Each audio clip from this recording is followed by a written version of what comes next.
नमो लोये सब साहुनम नमो लोये सब साहुनम।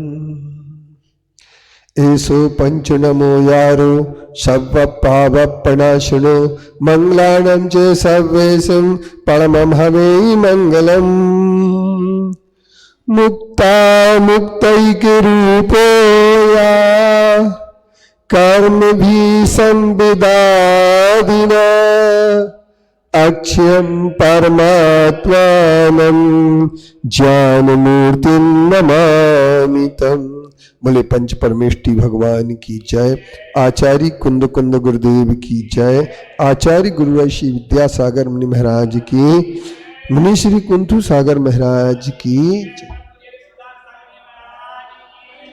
सोस्त्यात्मा सोपयोगोऽयं कृमाद्धेतु फलावहा योग्राय नाद्यनन्तास्तुत्पत्ति व्यात्मिका ज्ञानाद् भिन्नो न चाभिन्नो भिन्ना भिन्ना कथंचन ज्ञानं पूर्वा परिभूतं सोऽयमात्मेति कीर्तिता प्रमेयत्वादिभिर्धर्मैरचिदात्मा चिदात्मिका ज्ञान दर्शन तस्तस्मात् चेतना चेतनात्मिका स्वदे प्रमितिश्चायं ज्ञानमात्रोऽपि नैव सा तथा सर्वगतश्चायं विश्वव्यापी न सर्वथा नाना ज्ञान स्वभावत्वादेकोनेकोऽपि नैव सा चैतनैक स्वभावत्वादनेकानेकात्मको भवेत्। सावक्तव्यो स्वरूपाद्वै निर्वाच्य परभावता तस्मान्नैकान्ततो वाच्यो नापि वाचामगोचरा साक्षात् विधि निषेधात्मा स्वधर्मो परधर्मयो समूर्ति बोधमूर्तित्वादमूर्तश्च विपर्यात् इत्याद्यनेक धर्मत्वं बन्धमोक्षयोर्तयो फलम्।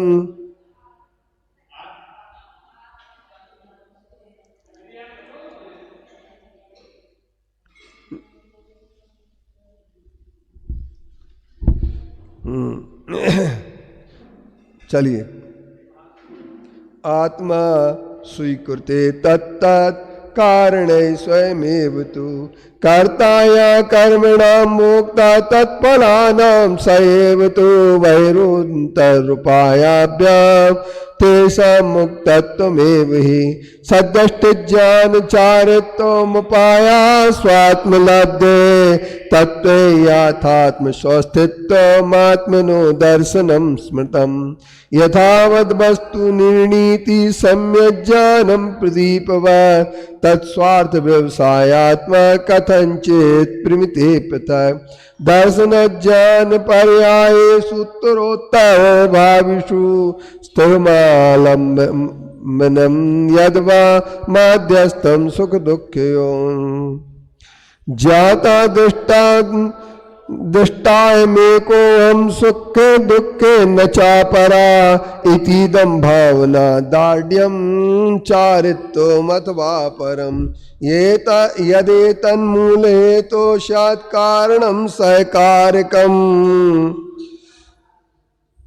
तद्वायं देशकालादि तपश्च वैरंगकम् इतीदं सर्वमालोच्य स्वस्थे दोस्ते च शक्तिता आत्मानं भावे नित्यं रागद्वेष विवर्जितं कषायैरञ्जितं चेतस्तत्त्वं नैवावगायते नीली रक्तेम्बरे रागो दुराधेयो हि कौमकमाम् ततस्तं दोष निर्मुक्त्यै निर्मोहवसावृता उदासीनत्वमाश्रित्य तत्त्वचिन्ता परो भवाम् हेयोपादे तत्तस्य स्थितिं विज्ञायेत निरालम्बोन्नतात् स्वस्मिन्नुपेयोऽयं स्वावलम्बना तदात्याति तृष्णावान् हन्त मा भूस्तात्मनि यावत् तृष्णा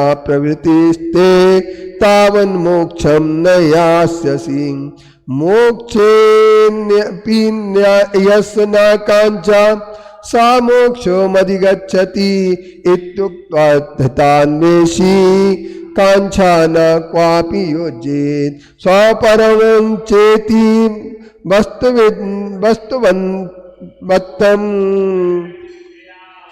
वस्तुवित्तं वस्तुरूपेण चिन्तय उपेक्षा भावनोत्कर्ष पर्यन्ते शिवमाप्नुहि साई स्वात्मनिष्ठत्वात् सुलभा यदि चिन्तेते आत्माधीने फले तात यत्नं किं न करिष्यसि स्वं परं विद्धि यत्तत्रापि व्यामोहं छिन्दि किन्तु विमम् अनाकुला स्वसंवेद्ये स्वरूपे तिष्ठ केवले स्वस्वं स्वेन स्थिरं स्वस्मै स्वस्मात् स्वस्याविनाश्वरे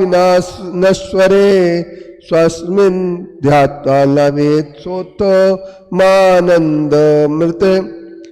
मानन्दमृतं पदम् इति स्वतत्तं परिभाववान्मयं या यथा दाख्याति शृणोति चादरात् करोति यस्मै परमात्म संपदं स्वरूप संबोधन पंचविंशति।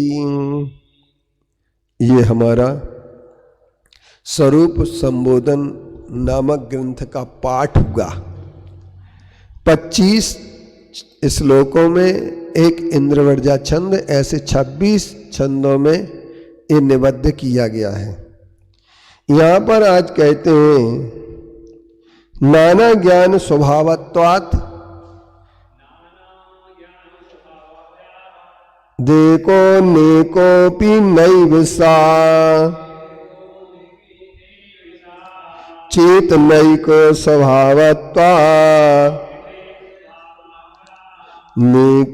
देकानेकात्मको भवे।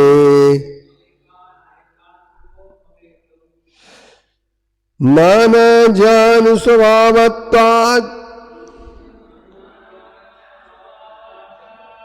देखो नेकोपि नैव सा चेतनैको स्वभावत्वात् देकानेकात्मको भवेत्। नाना ज्ञान स्वभावत्वात् देखो नेकोपि नैव सा चेतनैको स्वभावत्वात्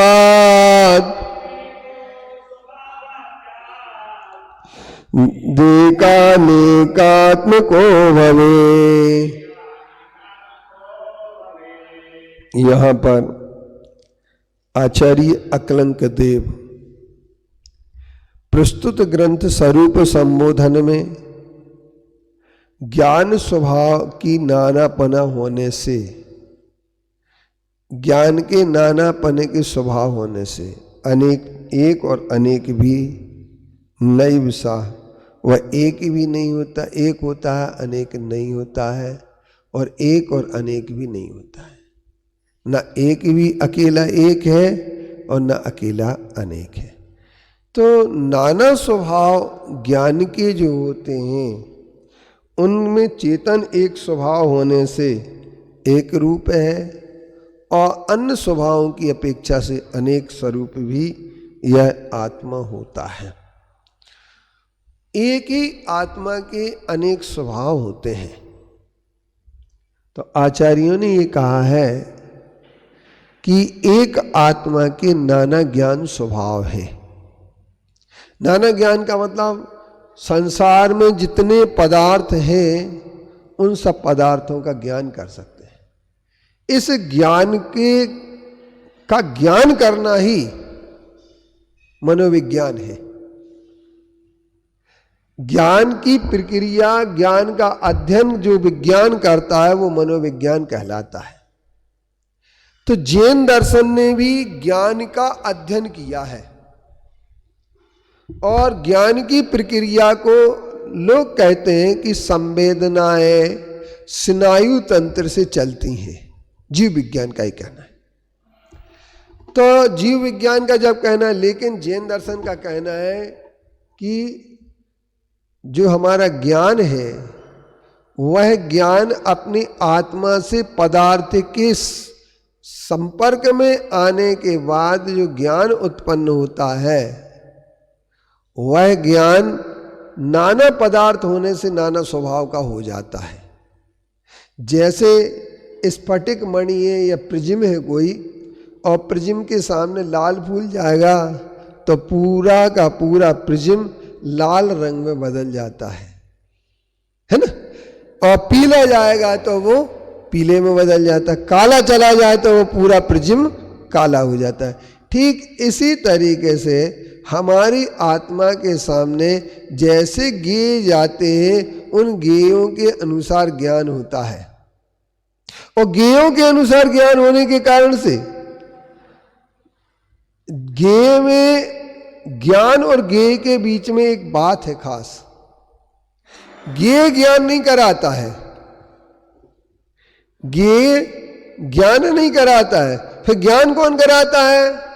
तो न गेय कराता है, न पदार्थों से ज्ञान होता है, न प्रकाश भी ज्ञान का कारण होता है। न ज्ञान का कारण प्रकाश है और न ज्ञान का कारण पदार्थ है। कोई कहता है कि प्रकाश से ज्ञान हो जाता है, तो ये बात उसकी भी संभव नहीं है, क्योंकि प्रकाश होते हुए भी सही ज्ञान नहीं होता है। जैसे आप उदाहरण समझ लीजिए कि एक जगह ठूट गड़ा था, उस पर मटकी लगी, उस पर पगड़ी बंधी, उसके हाथ दौड़ते हुए से लग रहे, तो इसको आदमी दूर से ये समझ लेता है कि ये क्या है, ये कोई आदमी खड़ा है। और उस प्रकाश में बिल्कुल बढ़िया प्रकाश है और आदमी दिखता है। ठूठ का आदमी जो दिखा, ठूठ को जो आदमी माना, इसका मतलब क्या हो गया? इसका मतलब ये हो गया कि वो प्रकाश ने सही ज्ञान नहीं कर पाए, और न ठूठ अपना ज्ञान करा रहा है। ठूठ अगर ज्ञान करा है तो ठूठ का ज्ञान ठूठ रूप में होना चाहिए। अब दूसरी चीज और होती, प्रकाश नहीं होता फिर भी कुछ प्राणियों को ज्ञान हो जाता है। उनमें कौन से प्राणी हैं? जो अंधेरे में भी सब कुछ देख लेते हैं, वो नक्तचरम कहलाते हैं। नक्तचरम का मतलब निशाचर जिन्हें कहते हैं, उनके लिए रात में सब कुछ दिखने लगता है। कुत्ते वगैरह को आपने देखा, उनकी आंखें बहुत तेज चमकने लगती अंधेरे में। इसका मतलब क्या हो गया कि उन्हें अंधेरे में भी दिखता है। शेर को भी अंधेरे में दिखता है। तो ऐसे बहुत सारे पशु हैं जिन्हें अंधेरे में दिखता है, और जिन्हें अंधेरे में दिखता है तो इसका मतलब यह कि प्रकाश ज्ञान के लिए कोई कारण नहीं है। क्योंकि प्रकाश में अगर देखे तो सिर्फ प्रकाश में दिखना चाहिए, अंधेरे में नहीं दिखना चाहिए। लेकिन अंधेरे में जो पशु होते हैं, कुछ पक्षी होते हैं, उन्हें अंधेरे में भी दिखता है, बहुत साफ सुथरा दिखता है। अब इसके बाद अपने पास आती बात कि जहां प्रकाश है फिर भी वहां नहीं दिखता है, सही ज्ञान नहीं होता है। प्रकाश मौजूद है लेकिन सही ज्ञान नहीं होता है। तो इसका मतलब क्या हो गया? प्रकाश और पदार्थ ज्ञान के कारण नहीं है। प्रकाश के मौजूद होते हुए भी ज्ञान नहीं होता है, और प्रकाश के अभाव में भी ज्ञान हो जाता है। इसी तरीके से वस्तु है तो भी ज्ञान नहीं होता है सही, और एक आदमी के पास वस्तु नहीं है पर स्वप्न उसे आता है और स्वप्न में वो पूरा ज्ञान कर लेता है। नहीं, ऐसा सपने होते कि नहीं होते? तो सपने में ज्ञान होता है। सपने में अपन को जैसे कभी क्या पानी गिर रहा बहुत तेज सपने में, और अपन पानी से बचने के लिए दौड़ते चले जा रहे हैं, तो सपने में पानी गिरा, तो पानी क्यों गिरा सपने में? एक प्रश्न। तो पानी वहां है ही नहीं है, फिर भी पानी जैसी ठंडक महसूस होने लगेगी। तो इसका मतलब है कि पदार्थ के नहीं होने पर भी ज्ञान होता है और पदार्थ के होने पर भी ज्ञान नहीं होता है। तो इसका मतलब ये हो गया कि जो ज्ञान करना है वो ज्ञान की प्रक्रिया क्या है? तो आचार्यों ने 4 प्रकार से ज्ञान की प्रक्रिया बताई है। एक अवग्रह या अवयव धारणा। ज्ञान हमारे पास 5 प्रकार के बताए गए हैं, और 5 प्रकार के ज्ञानों में कौन कौन से 5 प्रकार के ज्ञान है? तो उन्होंने कहा सबसे पहला ज्ञान होता है मति ज्ञान, श्रुत ज्ञान, आबादी ज्ञान, मना परे ज्ञान और केवल ज्ञान। और मति ज्ञान किसे कहते हैं? मति ज्ञान किसे कहते हैं? तो उन्होंने कहा इंद्रियों मन की सहायता से होने वाले ज्ञान को मति ज्ञान कहते हैं। श्रुत ज्ञान, मति ज्ञान पूर्वक होने वाले पदार्थ के अर्थांतर ज्ञान को श्रुत ज्ञान कहते हैं। एक घड़ी देखी और घड़ी देख करके आदमी कहते हैं घड़ी तो अपने काम की ही यार, तो उसके लिए घड़ी के साथ ज्ञान ये हो गया कि अगर अपने पास घड़ी होगी तो एक बार अपनी घड़ी गुम गई थी वो, और फिर उसके पास मिली थी। वो बहुत चोर आदमी है। इसके लिए मैप ऑफ माइंड जो होता है ना चंद्र कुमार जी, वो मैप ऑफ माइंड ही श्रुत ज्ञान है। मैप ऑफ माइंड ही श्रुत ज्ञान है कि जो अपन ने सामने देखा उस सामने से देख करके जो सामने नहीं है उसमें जब पहुंच जाते उसका ज्ञान करने लगते हैं तो वो श्रुत ज्ञान कहलाता है। और मन और इंद्रिय की सहायता से पदार्थों का ज्ञान होता है, लेकिन ज्ञान जो होता है वो मति ज्ञान है। मति ज्ञान में जो विशेष अर्थांतर ज्ञान होता है, दूसरे जिस पदार्थ जो पदार्थ नहीं है उसका भी ज्ञान हो जाता है, वो अर्थांतर कहलाता है। अर्थांतर का मतलब ये होता है कि जहां पर पदार्थ नहीं होता है वहां पर भी ज्ञान हो जाता है। जैसे मान लीजिए अपने पास मंदिर में नहीं है अपन, लेकिन अपन कहीं बैठे और आंख बंद करते मंदिर का ज्ञान कर लेते।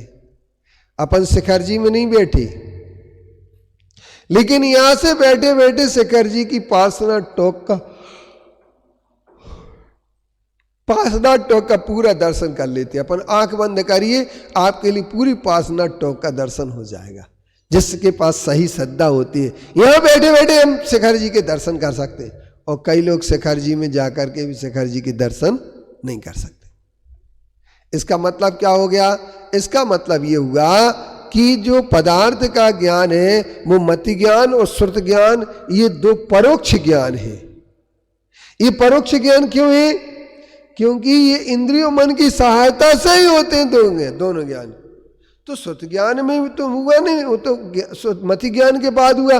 मति ज्ञान के बाद हुआ जरूर है, लेकिन मति ज्ञान के होने के बावजूद भी वो क्या हुआ है ज्ञान? वो ज्ञान जो है मति ज्ञान, उसी पदार्थ का मति ज्ञान किया गया। उसके बारे में जो विशेष चिंतन किया गया वो विशेष चिंतन श्रुत ज्ञान कहलाता है। और जो श्रुत ज्ञान जिसके लिए समझ लेते हैं श्रुत ज्ञान को, श्रुत ज्ञान के भी प्रकार होते हैं। मति, स्मृति, संज्ञा, चिंता, अभिनिबोध, इतना भ्रम, मृग मरीचिका। हाँ, तो मृग मरीचिका में पानी है ही नहीं है, पर वह पानी का ज्ञान हो रहा है। पानी तो है नहीं है पर पानी का ज्ञान हो रहा है। तो पानी का वहां ज्ञान होने के कारण से जो पानी हमने पहले देखा है, पानी हमारी अवधारणा में है कि पानी ऐसा चमकता है, ऐसा लहराता है, देखो वहां हमारी लहर दिख रही है और वहां पानी होना चाहिए। तो पानी का पहले मति ज्ञान है, फिर उसका ज्ञान। तो इसलिए मति ज्ञान, श्रुत ज्ञान, आबादी ज्ञान, मना परे ज्ञान होते हैं। और आबादी ज्ञान किसे कहते हैं? जो द्रव्य क्षेत्र काल भाव की सीमा लेकर के ज्ञान होता है वह अवधि ज्ञान कहलाता है। और मन परे ज्ञान वो कहलाता है जो दूसरे के मन में स्थित बात विषय को जान ले, वो मन परे ज्ञान कहलाता है। तो इसलिए जो मति ज्ञान के साथ श्रुत ज्ञान जुड़ता है उसमें स्मृति, प्रत्यभिज्ञान, तर्क और अनुमान और आगम, ये 5 चीजें सामने। इसलिए आगम को शब्द, शब्द को श्रुत कहते हैं।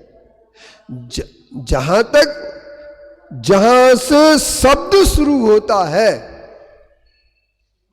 जहां से शब्द शुरू होता है वहां पर द्रव्य श्रुत हो जाता है। और जहां चिंतन उस पदार्थ को छोड़ करके दूसरे पदार्थ का चिंतन करने लगते हैं, जिसको देखा उसके माध्यम से। अरे आप कहां के हैं? आप कहां के हैं? सानोदा के हैं। अरे वो सानोदा में शांतिनाथ भगवान की मूर्ति है ना? अरे वो सानोदा में एक डालचंद जी रहते थे, वो बहुत अच्छे आदमी थे। तो ये क्या हो गया, इनका ज्ञान गया, इनके ज्ञान के सानोदा पहुंच गया। सानोदा में पहुंचने के बाद वो आम के पेड़ थे, हमारे भी पहले एक रिश्तेदार रहते, हम वहाँ जाते थे तो आम तोड़ने जाते थे। वहाँ बगीचा में एक बार मेरे लिए वहाँ पर जो है कुत्ता ने भौंका, में भग गया।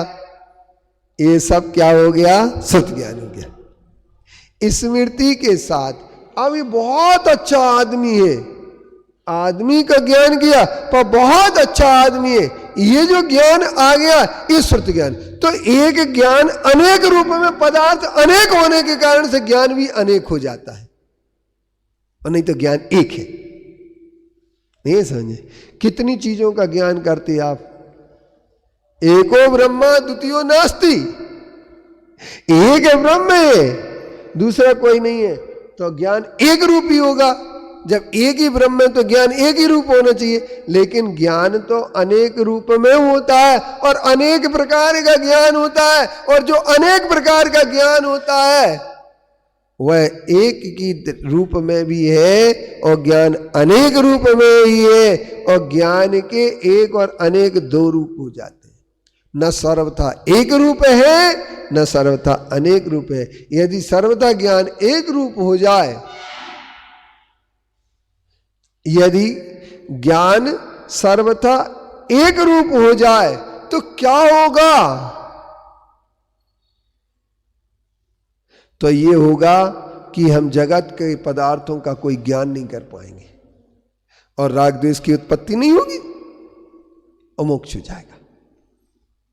और ज्ञान अगर एक रूप हो, अनेक रूप है, तो अनेक रूप होगा तो वो अनेक रूप में ही होगा। एक एक रूप में न होने के कारण से अपनी आत्मा का बोध प्राप्त नहीं कर पाएगा। इसलिए ज्ञान जो है ना, ज्ञान एक रूप भी है और अनेक रूप भी है। और ज्ञान एक रूप और अनेक रूप होने के कारण से यहां पर कहते हैं चेतन एक स्वभावपना होने से एक और अनेक आत्मक होता है। चेतन एक स्वभाव होने से एक रूप और अनेक स्वभाव रूप होने से ज्ञान अनेक रूप हो जाता है।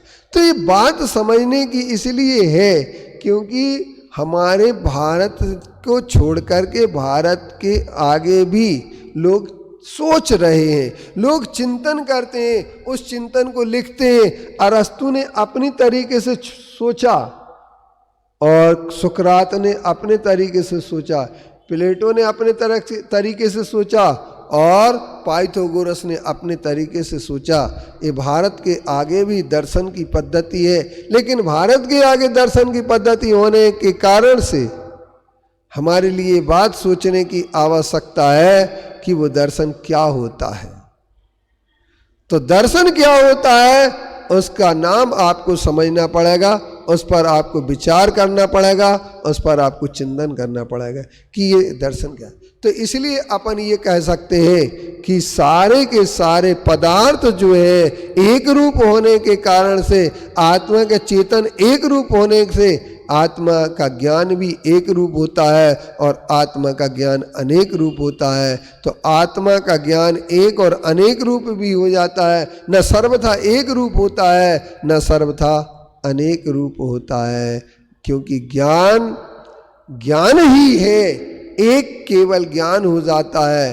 तो जब केवल ज्ञान होता है तो वह एक ज्ञान रूप होता है, और जब एक ज्ञान रूप न हो करके पदार्थों को ज्ञेय को देखता है तो ज्ञेयों के कारण से ज्ञान अनेक रूप हो जाता है। ऐसे जैन दर्शन की सूक्ष्म मीमांसा है। आत्मा को समझने के लिए ज्ञान को समझना भी बहुत आवश्यक है। यदि आप ज्ञान को नहीं समझते हैं तो आप आत्मा को भी नहीं समझ सकते हैं, क्योंकि आत्मा ज्ञान आत्मा का एक विशेष गुण है, स्पेशल प्रॉपर्टी है, जो अन्य पदार्थों में नहीं पाया जाता है। ज्ञान सिर्फ किस में पाया जाता है? आत्मा में, जीव में ही ज्ञान पाया जाता है, अन्य किसी में नहीं पाया जाता है। जब अन्य किसी में ज्ञान नहीं पाया जाता है तो इसका तात्पर्य ये होता है कि जीव का ज्ञान, हम भी जीव हैं और हमारे अंदर भी ज्ञान है, लेकिन हमारा ज्ञान कैसा है? एक रूप, एक ज्ञान है। तो एक पदार्थ का ज्ञान नहीं करते हैं हम, संसार के अनंत पदार्थों का ज्ञान कर लेते हैं। लेकिन एक साथ ना करने के कारण से, क्योंकि श्रुत ज्ञान के बारे में एक ही बात कही गई कि श्रुत ज्ञान कैसा होता है, तो पदार्थ का ज्ञान, जो श्रुत ज्ञान होता है वो पदार्थ का ज्ञान होता है। और वो क्या होता है? सारे पदार्थों की, सभी द्रव्यों का ज्ञान कर लेता है, लेकिन सभी पर्यायों का ज्ञान नहीं कर पाता है। जितने भी पदार्थ, उन सब पदार्थों का ज्ञान कर लेगा, लेकिन उनके पर्यायों का ज्ञान नहीं कर पाएगा। और जब पर्यायों का ज्ञान नहीं कर पाएगा तो क्या होगा? वह केवल ज्ञान नहीं बन सकता है। अन्यथा मत ज्ञान और श्रुत ज्ञान केवल ज्ञान बन जाए। अगर सब पर्यायों का ज्ञान करने लगे तो सब पर्यायों का ज्ञान नहीं करते हैं, कुछ पर्यायों का ही ज्ञान करते हैं। इसलिए ज्ञान से जो अपना नाना ज्ञान है, स्वभावपना है, उससे एक भी है और अनेक भी है। और इसके बाद न सर्वथा एक रूप है ज्ञान, न अनेक रूप है। इस बात को समझने से फायदा क्या है? इसकी इंपॉर्टेंस क्या है? नेसेसिटी क्या थी कि इसके लिए लिखा जा रहा है? ये हमें बताया जा रहा है कि ज्ञान एक रूप है, ज्ञान अनेक रूप नहीं है। ये बताने के लिए, सिर्फ इसे बताने के लिए नहीं बता रहे हैं। ये तथ्य समझे बिना कोई भी व्यक्ति अपने आत्मा के स्वभाव को नहीं समझ सकता है। और आत्मा के स्वभाव को जब ही समझ पाएगा जब ज्ञान के एक रूप और अनेक रूप को समझ लेगा। जहाँ ज्ञान का एक रूप समझ लिया जाएगा, वहाँ एक निज आत्मा की शुद्ध अनुभूति करने का एक बैकग्राउंड पैदा हो जाएगा और व्यक्ति एक आत्मा की शुद्ध अनुभूति करेगा। जहां अनेक रूप होगा वहां पर प्रकाश होने के कारण पर प्रकाश की अपेक्षा से आत्मा ज्ञान अनेक रूप हो जाता है। और केवल ज्ञानी का ज्ञान भी स्वपर रूप है। 100 का ज्ञान करने से एक रूप है और पर का ज्ञान करने से अनेक रूप है। तो ज्ञान के रूप अनेक भी है और एक भी है। और यदि एक ही अकेला मान लिया जाएगा तो वह पर का ज्ञान नहीं कर पाएगा, और यदि अनेक रूप मान लेंगे तो 100 का ज्ञान नहीं कर पाएगा। ये चिंतन की बात है, ये चिंतन की आवश्यकता है। सुनील भाई, अपन को क्या करना कि एक का अगर ज्ञान कर ले, सिर्फ एक का ही ज्ञान करेंगे कि हम तो एक ही मानेंगे, तो वो विश्व को नहीं जान सकता है। जो विश्व को जान ले और आत्मा को नहीं जाने तो वो विश्व को नहीं जान सकता है। तो जो विश्व को जानता है वो आत्मा को जानता है, जो आत्मा को जानता है वो विश्व को जानता है। जो आत्मा को नहीं जानता है वो विश्व को नहीं जान सकता, जो विश्व को नहीं जानता है वो आत्मा को नहीं जान सकता है।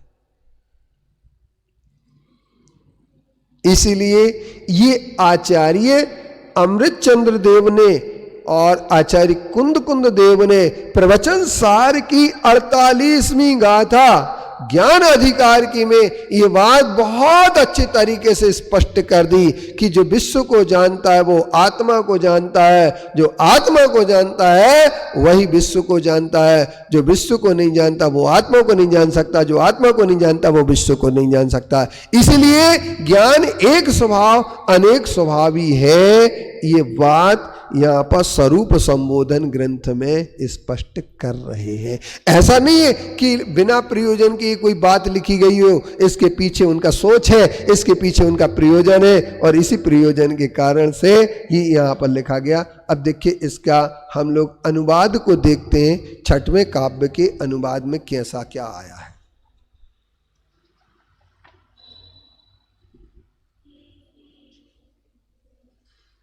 सोचत उष्ट स्वरूप आदि से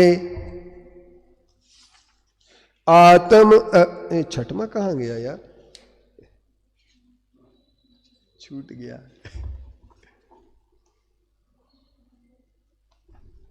पंद्रह के बाद लिखा हुआ।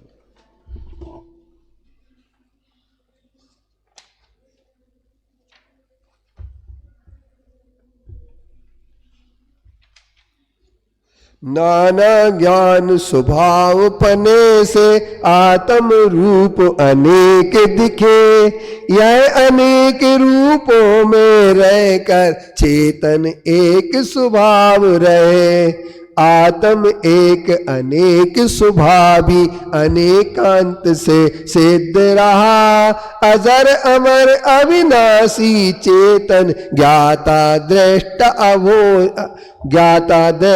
अविरुद्ध रहा। ये अनुवाद इसका स्वरूप संबोधन का छठवें काव्य का। एक बार फिर अपन इसको सुन लें और समझ लें, विचार कर लें।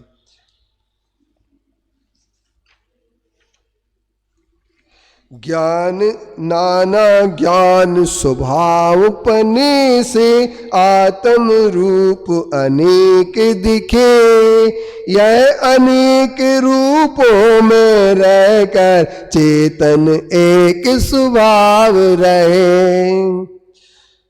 आत्म एक अनेक स्वभावी अनेकांत से सिद्ध रहा, अजर अमर अविनाशी चेतन ज्ञाता दृष्टा अविरुद्ध रहा, ज्ञाता दृष्टा अविरुद्ध रहा। बोले पंच परमेष्टि भगवान की, आचार्य कुंद कुंद गुरुदेव की, आचार्य गुरुवर श्री विद्यासागर मुनि महाराज की, मुनि श्री कुंतु सागर महाराज की। जावाणी के ज्ञान ते सूझे लोकालोक, सोवाणी मस्तक धरो सदा।